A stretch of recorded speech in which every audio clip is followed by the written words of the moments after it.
The Academy building was constructed in 1806. Back then, it was a private high school. This just is testament to how much the people of Gorham cared about the secondary education of their children.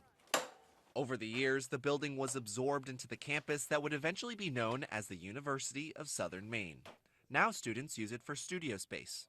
Teaching history here as a Maine historian, it's incredible to have these buildings because they become our classrooms. The landscape becomes our classroom, and you don't have to imagine what the past looked like. For the last 2 summers, the school made much needed repairs to the building, but they ended up facing an unexpected hurdle. There's a lot of wood rot that was concealed actually behind the facade. It wasn't apparent until we started working on it.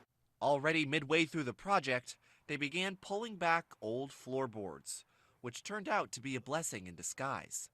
Notes dating as far back as the 1800s were crammed in all sorts of places. This is sort of like the text message or the Snapchat that they're sending in the middle of class that they shouldn't be. Do you want to meet me down by the swing, or should we take a walk, right? These sorts of things. So it is really about the social life of students. We also have a little, I love this, it's a little discussion, a little like mini essay on apple blossoms and how lovely they are. Susie Bach is the coordinator of special collections at USM and is working on preserving these pieces of history.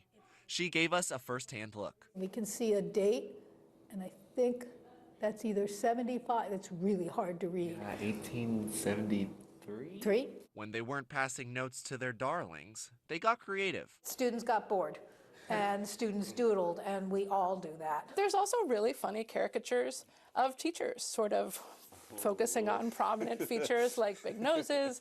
Bach is working on getting the notes cleaned and flattened. She's considering digitizing some of them, which may help them make sense of the more faded pages.